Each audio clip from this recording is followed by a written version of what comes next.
নমস্কাৰ এই মুহূৰ্তত আহি পৰিছে ৰাতিপুৱাৰ কেইবাটাও গুৰুত্বপূৰ্ণ খবৰ। আজি 15 জানুৱাৰী অসমৰ লগতে ভাৰতৰ বিভিন্ন প্ৰান্তৰ পৰা ৰাতিপুৱাৰ কেইবাটাও খবৰ আহি পৰিছে। এই মুহূৰ্তত জনাই আছো ৰাতিপুৱাৰ গুৰুত্বপূৰ্ণ খবৰ। প্ৰদ্যুৎ বৰদলৈয়ে 90% সংখ্যালঘুৰ ভোট লৈ সাংসদ হৈছে। এতিয়া 1 কোটি জনসংখ্যাৰ সংখ্যালঘুৰ জাতীয় সংগঠনৰ সভাপতিক চিনি নাপায়। কংগ্ৰেছ দল ত্যাগ কৰি প্ৰদ্যুৎ বৰদলৈক এবাৰ তীব্ৰ সমালোচনা কৰিছে ৰেজাউল কৰিম চৰকাৰে। ৰেজাউল কৰিম চৰকাৰে কয় যে মই মেৰুদণ্ড পোন কৰি জীয়াই থকা ব্যক্তি, মই কাৰো গোলামী কৰিব নোৱাৰো। ৰাজনীতি কৰো বা নকৰো, সংখ্যালঘুৰ বাবে সদায় যুঁজি থাকিম। প্ৰয়োজনত সংখ্যালঘুৰ বাবে সকলো ত্যাগ কৰিবলৈ সাজু আছো। কংগ্ৰেছ ত্যাগ কৰাৰ পাছতে এইদৰে বিস্ফোৰণ এবাৰ ৰেজাউল কৰিম চৰকাৰৰ। আন এটা খবৰ হৈছে ৰেজাউল কৰিম চৰকাৰৰ কংগ্ৰেছ ত্যাগক লৈ এবাৰ কংগ্ৰেছক কটাক্ষ কৰিছে বিজেপিৰ বিধায়ক দিগন্ত কলিতাই। দিগন্ত কলিতাই কয় যে এজনে আদৰিলে এজনে খেদিলে। নিজৰ মাজতে আভ্যন্তৰীণ কন্দল কংগ্ৰেছত। বাংলাদেশী নেতা ৰেজাউল কৰিম। হিন্দু নেতাৰ স্থান নাই কংগ্ৰেছত। অনুপ্ৰৱেশকাৰীৰে ঘনিষ্ঠতা কংগ্ৰেছৰ। ৰেজাউল কৰিম চৰকাৰৰ কংগ্ৰেছ ত্যাগক লৈ এইদৰে কংগ্ৰেছক কটাক্ষ কৰিছে বিজেপি বিধায়ক দিগন্ত কলিতাই। পৰৱৰ্তী খবৰটো হৈছে ৰেজাউল কৰিম চৰকাৰৰ পদত্যাগ এবাৰ ডেমেজ কণ্ট্ৰলৰ প্ৰয়াস মাত্ৰ। আমচু সদায় কংগ্ৰেছৰ পৰিপূৰক, য'তেই নাথাকক কিয় ৰেজাউল কৰিমে কংগ্ৰেছৰ হৈয়ে কাম কৰিব। মিয়া সত্তাৰ আগ্ৰাসনৰ জৰিয়তে অসমীয়াৰ ৰাজনৈতিক প্ৰভুত্ব হৰণ কৰাৰ ষড়যন্ত্ৰত লিপ্ত আছে ৰেজাউল কৰিম চৰকাৰ। ৰেজাউল কৰিম চৰকাৰৰ পদত্যাগৰ পাছতে প্ৰতিক্ৰিয়া প্ৰকাশ কৰিছে ৰাজ্যিক বিজেপিৰ মুখপাত্ৰ ৰঞ্জীৱ কুমাৰ শৰ্মাই। ৰাতিপুৱাৰ পৰৱৰ্তী গুৰুত্বপূৰ্ণ খবৰ। দুৰ্ঘটনাত 2জন লোকৰ জীৱন কাহিনীয়া বিজেপি নেতা মিণ্টু গগৈ গ্ৰেপ্তাৰ। এটা ডাঙৰ খবৰ এই মুহূৰ্তত জনোৱাৰ চেষ্টা কৰিছো। ৰাজ্য কপুৱা টিয়কৰ পথ দুৰ্ঘটনাৰ অভিযুক্ত গ্ৰেপ্তাৰ কৰা হৈছে।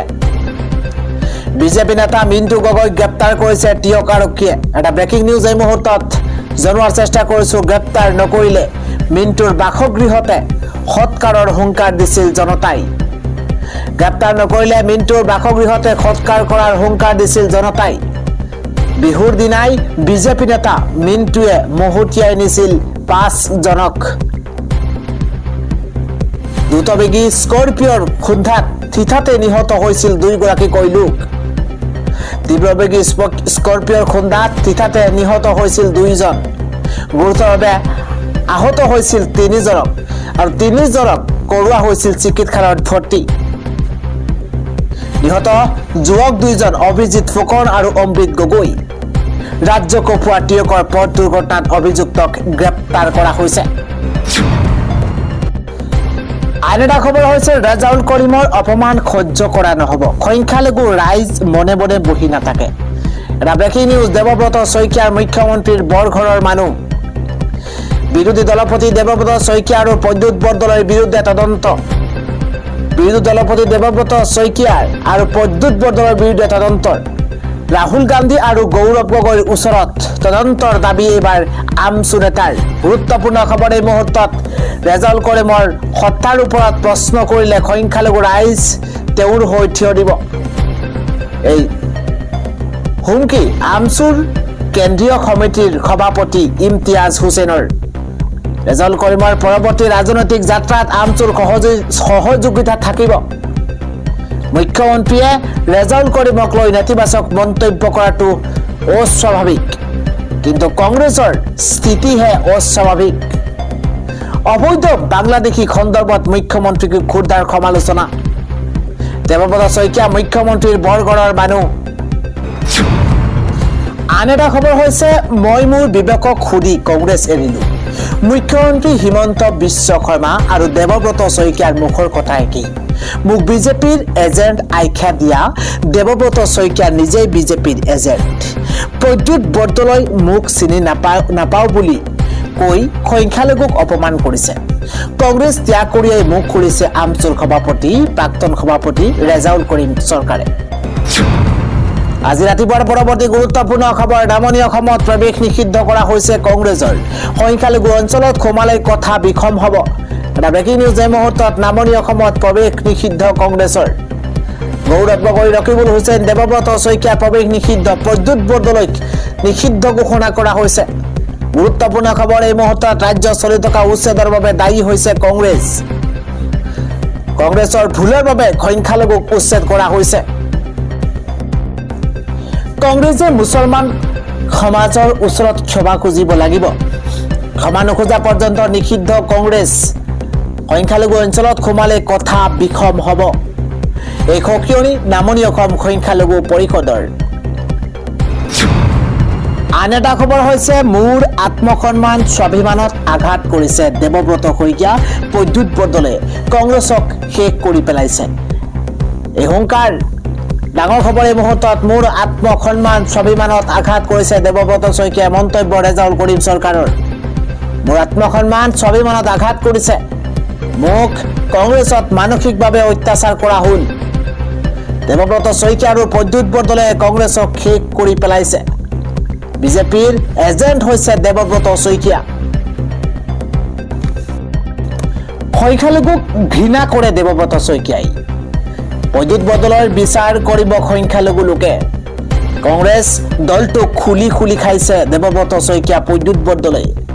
মুখ্যমন্ত্ৰীয়ে যি কয় তাকে কৰে দেৱব্ৰত শইকীয়াই। কংগ্ৰেছে মোক কিয় আক্ৰমণ কৰিলে?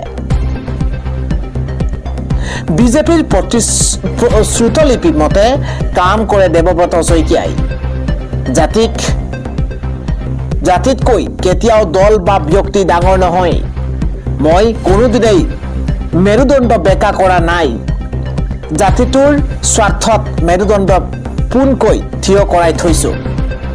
বিধায়ক বা নেতা হোৱা মোৰ মূল লক্ষ্য নাছিল। মই কোনোদিনেই আপোচ কৰা নাই। অসমত শক্তিশালী বিকল্প ধৰ্ম নিৰপেক্ষ চৰকাৰ হোৱাটো নিবিচাৰে বিজেপিৰ হৈ কাম কৰে দেৱব্ৰত শইকীয়াই। মোৰ 20টা বছৰৰ জাতীয় সংগ্ৰামক অপমান কৰা সহ্য নকৰো। প্ৰদ্যুৎ বৰদলৈকো উচিত প্ৰত্যুত্তৰ দিব সংখ্যালঘু লোকে। প্ৰদ্যুৎ বৰদলৈকো উচিত প্ৰত্যুত্তৰ দিব সংখ্যালঘুৱে। মোৰ ভৱিষ্যতৰ দায়িত্ব সংখ্যালঘু ৰাইজে ল'ব। মই এৰি অহা সংগ্ৰামী পৰিয়ালটোৱে মোৰ দায়িত্ব ল'ব। মই কাৰো গোলাম নহয়। মই মোৰ জাতিক সন্মান কৰোঁ। মই মোৰ জীৱন যৌৱন জাতিৰ স্বাৰ্থত দিছো। সংবাদমেল পাতি এইদৰে গৰজি উঠিছে ৰেজাউল কৰিম চৰকাৰ। আন এটা খবৰ হৈছে সংখ্যালঘু অঞ্চলত কংগ্ৰেছক জিকিবলৈ দিয়া নহ'ব। সংখ্যালঘু অঞ্চলত কংগ্ৰেছত জিকিবলৈ দিয়া নহ'ব। সংখ্যালঘুৰ ভোট লৈয়ে সাংসদ হৈছে প্ৰদ্যুৎ বৰদলৈ। এটা ডাঙৰ খবৰ, পলিটিকেল বেকিং। সেই প্ৰদ্যুৎ বৰদলৈয়ে ৰেজাউল কৰিমক কেনেকৈ চিনি নাপায়? ৰেজাউল কৰিম চৰকাৰ কোন? প্ৰদ্যুৎ বৰদলৈক নিৰ্বাচনৰ সময়ত দেখাই দিম। দেৱব্ৰত শইকীয়া, অখিল গগৈকো তীব্ৰ ভাষাৰে সমালোচনা অসম সংখ্যালঘু সংগ্ৰাম পৰিষদৰ। মুছলমানক লৈ এনে কৰাসকলৰ বিৰুদ্ধে ব্যৱস্থা লোৱা হ'ব। কংগ্ৰেছক মুছলমান এলেকাত বৰ্জন কৰা হ'ব। সংখ্যালঘু অঞ্চলত কংগ্ৰেছক জিকিবলৈ দিয়া নহ'ব। জাতীয় সংগঠন কৰা ব্যক্তিক কৰা অসন্মানৰ প্ৰত্যুত্তৰ মুছলমান ৰাইজে দিব। ৰেজাউল কৰিমক কৰা অপমানক লৈ সংখ্যালঘু সংগ্ৰাম পৰিষদৰ ক্ষোভ।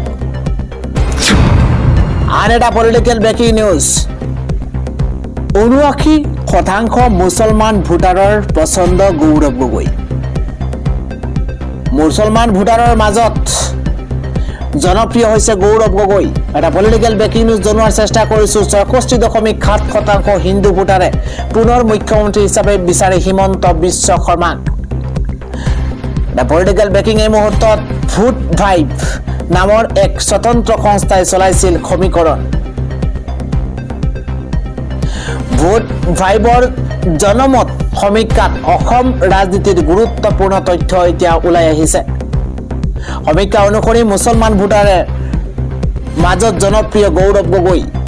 বিপৰীতে 66.7% হিন্দু ভোটাৰে পুনৰ মুখ্যমন্ত্ৰী হিচাপে বিচাৰে হিমন্ত বিশ্ব শৰ্মাক। ৰাজ্যৰ মুঠ ভোটাৰৰ 58%তকৈ অধিক ভোটাৰে বৰ্তমানৰ হিমন্ত বিশ্ব শৰ্মা চৰকাৰৰ কাৰ্যকলাপত সন্তুষ্ট। হিন্দু ভোটাৰৰ মাজত মুখ্যমন্ত্ৰী হিচাপে হিমন্ত বিশ্ব শৰ্মাৰ পচন্দৰ হাৰ 66.7%। ভোট ভাইবৰ মতে গৌৰৱ গগৈৰ প্ৰতি সমৰ্থন দেখা গৈছে প্ৰায় 79% মুছলমান ভোটাৰৰ। মুছলমান ভোটাৰে গৌৰৱ গগৈ পৰৱৰ্তী মুখ্যমন্ত্ৰী হোৱাটো বিচাৰে। সংসদীয় ভূমিকা আৰু প্ৰতিনিধিত্বমূলক ৰাজনীতিয়ে বিশ্বাসযোগ্যতা সৃষ্টি কৰিছে। ভোট ভাইবৰ এই সমীক্ষাই অসম ৰাজনীতিত নতুন আলোচনা আৰু বিতৰ্কৰ সূচনা কৰিছে। সংসদীয় ভূমিকা আৰু প্ৰতিনিধিত্বমূলক ৰাজনীতিৰ বিশ্বাসযোগ্যতা সৃষ্টি কৰিব।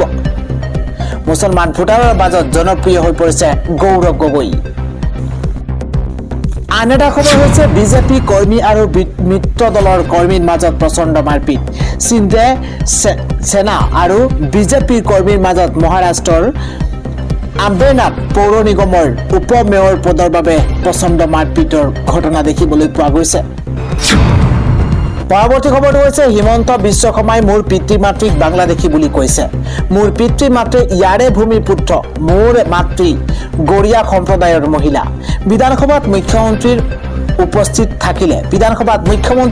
থাকিলে দেৱব্ৰত শইকীয়াই সংখ্যালঘুৰ সমস্যা সমাধানৰ বাবে মাত নামাতে। কংগ্ৰেছৰ পৰা পদত্যাগ কৰিয়েই এইদৰে গৰজি উঠিছে প্ৰাক্তন আমচুৰ সভাপতি ৰেজাউল কৰিম চৰকাৰ। ৰাতিপুৱাৰ পৰৱৰ্তী গুৰুত্বপূৰ্ণ খবৰ, জয়পুৰ আদালতত ৰাহুল গান্ধীৰ সকাহ। প্ৰধানমন্ত্ৰীৰ জাতি সম্পৰ্কীয় মন্তব্যৰ বিৰুদ্ধে দাখিল কৰা আবেদন নাকচ। প্ৰধানমন্ত্ৰী নৰেন্দ্ৰ মোদীৰ বিৰুদ্ধে জাতিভিত্তিক মন্তব্য কৰাৰ অভিযোগত কংগ্ৰেছ নেতা ৰাহুল গান্ধীৰ বিৰুদ্ধে দাখিল কৰা এখন পুনৰীক্ষণ আবেদন জয়পুৰৰ এখন আদালতে নাকচ কৰিছে। জয়পুৰৰ অতিৰিক্ত অধিৱেশন আদালতে এই বিষয়ত হস্তক্ষেপ কৰিবলৈ অস্বীকাৰ কৰি নিম্ন আদালতৰ পূৰ্বৰ নিৰ্দেশকে বাহাল ৰাখে। অতিৰিক্ত অধিৱেশনৰ ন্যায়াধীশ নীলম কাৰৱাই এই ৰায়দান কৰি উল্লেখ কৰে যে আবেদনকাৰীয়ে দাখিল কৰা তথ্য আৰু নথিপত্ৰই অভিযোগসমূহ প্ৰমাণ কৰিবলৈ পৰ্যাপ্ত নহয়। ইয়াৰ পূৰ্বে মেট্ৰপলিটান মেজিষ্ট্ৰেট আদালতে এই গোচৰটো খাৰিজ কৰিছিল, যাক প্ৰত্যাহ্বান জনাই অধিবক্তা বিজয় কালাণ্ডাৰে পুনৰ আবেদন জনাইছিল। আবেদনকাৰীৰ অভিযোগ আছিল যে ৰাহুল গান্ধীয়ে 2024 চনত ছত্তীশগড়ত ভাৰত জোড়ো ন্যায় যাত্ৰাৰ সময়ত প্ৰধানমন্ত্ৰী নৰেন্দ্ৰ মোদীৰ জাতিক লৈ বিতৰ্কিত মন্তব্য কৰিছিল। ৰাহুল গান্ধীয়ে দাবী কৰিছিল যে প্ৰধানমন্ত্ৰী নৰেন্দ্ৰ মোদী জন্মসূত্ৰে অন্যান্য পিছপৰা শ্ৰেণী বা OBC সম্প্ৰদায়ৰ নহয়। গান্ধীৰ মতে মোদীৰ জন্ম হৈছিল এটা সাধাৰণ শ্ৰেণীৰ পৰিয়ালত আৰু পিছতে তেওঁ সম্প্ৰদায়ক OBC মৰ্যাদা দিয়া হৈছিল। অধিবক্তা কালাণ্ডাৰে যুক্তি দিছিল যে এনেধৰণৰ মন্তব্যই সমাজত বিভেদ সৃষ্টি কৰাৰ লগতে দেশৰ শান্তি আৰু ঐক্য বিঘ্নিত কৰিব পাৰে। এই বিতৰ্কৰ মাজতে ভাৰতীয় জনতা পাৰ্টিয়ে ৰাহুল গান্ধীৰ দাবীক সম্পূৰ্ণ মিছা বুলি অভিহিত কৰিছে। বিজেপিৰ IT সেলৰ মুৰব্বী অমিত মালব্যই 1999 চনৰ চৰকাৰী তথ্য দাঙি ধৰি জনাইছিল যে মুঠ গাঞ্চি সম্প্ৰদায়ক বহুত আগতেই OBC শ্ৰেণীত অন্তৰ্ভুক্ত কৰা হৈছিল। সেই সময়ত নৰেন্দ্ৰ মোদী গুজৰাটৰ মুখ্যমন্ত্ৰী হোৱা নাছিল। আনকি গুজৰাটৰ প্ৰাক্তন উপ মুখ্যমন্ত্ৰী নৰহৰি আমিনেও কৈছিল যে 1994 চনত কংগ্ৰেছ চৰকাৰৰ দিনতে এই সম্প্ৰদায়টোক পিছপৰা শ্ৰেণীৰ মৰ্যাদা প্ৰদান কৰা হৈছিল। উল্লেখযোগ্য যে প্ৰধানমন্ত্ৰী নৰেন্দ্ৰ মোদীৰ উপাধি আৰু জাতিক লৈ কৰা মন্তব্যৰ বাবে ৰাহুল গান্ধীয়ে ইয়াৰ পূৰ্বেও আইনী জটিলতাত ভৰি দিছিল। 2023 চনত চুৰাটৰ এখন আদালতে মোদী উপাধিক লৈ কৰা মন্তব্যৰ বাবে তেওঁক 2 বছৰৰ কাৰাদণ্ডৰ শাস্তি বিহিছিল, যাৰ বাবে তেওঁক সাংসদ পদো খাৰিজ হৈছিল। অৱশ্য পাছলৈ উচ্চতম ন্যায়ালয়ে সেই ৰায়দানৰ ওপৰত স্থগিতাদেশ জাৰি কৰাত তেওঁ সকাহ লাভ কৰিছে। বৰ্তমান জয়পুৰ আদালতৰ এই নিৰ্দেশ নিৰ্দেশে ৰাহুল গান্ধীৰ বাবে আন এক স্বস্তি কঢ়িয়াই আনিছে। পৰৱৰ্তী খবৰটো হৈছে অসমত নেপালৰ দৰে পৰিস্থিতিৰ সৃষ্টি কৰাৰ ষড়যন্ত্ৰ ৰচনা কৰিছে কংগ্ৰেছে। এই মন্তব্য কৰিছে পীযুষ হাজৰিকাই। কংগ্ৰেছে নিজৰ ছ'চিয়েল মিডিয়াত ভোগালীৰ শুভেচ্ছাৰ লগতে ৰাজ্যিক বিজেপিৰ মুখ্য কাৰ্যালয়টো জ্বলন্ত অৱস্থাত থকা এখন এআই ফটো শ্বেয়াৰ কৰে। ইয়াৰ পাছতে প্ৰতিক্ৰিয়া ব্যক্ত কৰিছে মন্ত্ৰী পীযুষ হাজৰিকাই। দৰাচলতে কংগ্ৰেছে নিজৰ ছ'চিয়েল মিডিয়াত ভোগালীৰ শুভেচ্ছাৰ লগতে ৰাজ্যিক বিজেপিৰ মুখ্য কাৰ্যালয়টো এই অৱস্থাত থকা এখন এআই ফটো শ্বেয়াৰ কৰিছে। ইয়াৰ পাছতে প্ৰতিক্ৰিয়া মন্ত্ৰীগৰাকীয়ে নিজৰ সামাজিক মাধ্যমত লিখিছে যে খিলঞ্জীয়া ৰাইজৰ বিৰোধী অসম প্ৰদেশ কংগ্ৰেছে এতিয়া অসমীয়া পৰম্পৰা সনাতন সংস্কৃতিক প্ৰত্যক্ষভাৱে আক্ৰমণ কৰিছে। কংগ্ৰেছৰ এই নিকৃষ্ট মানসিকতাক কঠোৰ ভাষাৰে নিন্দা কৰিছে কেবিনেট মন্ত্ৰী পীযুষ হাজৰিকাই। সামাজিক মাধ্যমত শ্বেয়াৰ কৰা এই ফটোখনৰ পাছতেই অসমৰ ৰাজনৈতিক পৰিৱেশ উত্তপ্ত হৈ পৰে, কিয়নো ভোগালী বিহুৰ সময়ত দাহ কৰা ভেলাঘৰ এক গভীৰ প্ৰতীকী আৰু সাংস্কৃতিক তাৎপৰ্য বহন কৰা পৰম্পৰা। সেই পবিত্ৰ পৰম্পৰাক বিকৃত ৰূপত উপস্থাপন কৰি বিভ্ৰান্তিৰ সৃষ্টি কৰিছে কংগ্ৰেছে বুলি অভিযোগ উত্থাপন কৰিছে। কংগ্ৰেছৰ সেই পোষ্টটো সামাজিক মাধ্যমত মন্ত্ৰী পীযুষ হাজৰিকাই শ্বেয়াৰ কৰি তীব্ৰ ভাষাৰে গৰিহণা দিছে। তেওঁ কয় যে ইয়া কোনো ধেমালি নহয়। খিলঞ্জীয়া ৰাইজৰ বিৰোধী অসম প্ৰদেশ কংগ্ৰেছে এতিয়া অসমীয়া পৰম্পৰা সনাতন সংস্কৃতি প্ৰত্যক্ষভাৱে আক্ৰমণ কৰিছে।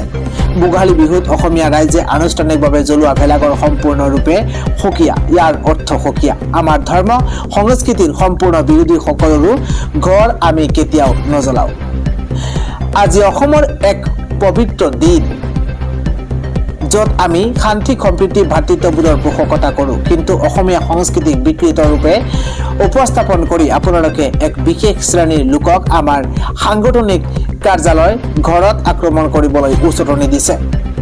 অসমত নেপালৰ দৰে পৰিস্থিতিৰ সৃষ্টি কৰাৰ ষড়যন্ত্ৰৰে আপোনালোকে দিয়া এই উচতনি কেতিয়াও সহ্য কৰা নহ'ব বুলি মন্ত্ৰী পীযুষ হাজৰিকাই মন্তব্য কৰিছে।